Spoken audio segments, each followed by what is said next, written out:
தனம் அடுத்த வர எபிசோடில் பார்த்தீங்க அப்படின்னா கதிரோட அம்மா அதாவது நிலாவோட பாட்டி நிலா கிட்ட பேசுகிறாங்க. நிலா நீ என்ன சொன்னாலும் கேட்பியா அப்படின்னு கேட்குறாங்க. சொல்லுங்க பாட்டி கேட்குறேன்னு சொல்லிட்டு நிலாவும் சொல்கிறாங்க. நீ இனிமேட்டு தனத்தை வந்து அம்மான்னு கூப்பிடக்கூடாது, ஆன்ட்டின்னு தான் கூப்பிடணும்னு சொல்கிறாங்க. ஏன் ஏன் நான் உங்களை ஆன்ட்டின்னு கூப்பிடணும்? அப்போனா எங்கள் அம்மா யார் சொல்லுங்க அப்படின்னு சொல்லிட்டு கேட்குறாங்க. நீங்கள் தானே வந்து தனத்தை வந்து அம்மாவை கூப்பிடுங்கன்னு சொன்னீங்க. தன அம்மாவும் என்னை அம்மாவை நீ இனிமேல் கூப்பிடு, அம்மாவை ஏற்றுக்கோ அப்படின்னு சொன்னாங்க. அப்படி தான் இருக்கனால தானே அம்மாவை கூப்பிட்டுட்ருக்கேன். இப்போ என்ன திடீர்னு கூப்பிடக்கூடாதுன்னு சொல்கிறீங்க? என்னாலலாம் அப்படி கூப்பிடாம இருக்க முடியாது. நான் அம்மான்னு தான் கூப்பிடுவேன்னு சொல்லிட்டு நிலா வந்து சொல்றாங்க. நிலா பார்த்தீங்க அப்படின்னா, அவங்க அவ்வளோ தூரம் சொல்லியும் முடியவே முடியாது. நான் தனத்த வந்து அம்மான்னு தான் கூப்பிடுவேன்னு சொல்றாங்க. உடனே பார்த்தீங்க அப்படின்னா, கதிரோட மொற பொண்ணு வந்து என்ன இவ்ளோ அடம் பிடிச்சு வச்சிருக்கா? இந்த அளவுக்கு நிலாவோட மனச வந்து அவ மாத்தி வச்சிருக்கா அப்படின்னு சொல்லிட்டு சொல்றாங்க. அதெல்லாம் இல்ல நம்ம தானே ஃபர்ஸ்ட்டு ஆரம்பிச்சோம். நிலாவ அந்த மாரி கூப்பிட சொல்லி.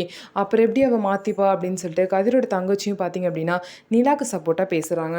ஸோ இது எல்லாத்தையும் மீறி அவங்க 2 பேரும் வந்து எப்படி வாழ்க்கையில சேர்ந்து வாழ போறாங்க அப்படிங்கிறத நம்ம பொறுத்திருந்து பார்க்கலாம். நம்ம வீடியோ உங்களுக்கு பிடிச்சிருந்தா நம்ம வீடியோவை லைக் பண்ணிக்கோங்க. மறக்காம நம்மளோட சேனலை சப்ஸ்கிரைப் பண்ணிட்டு பாருங்க.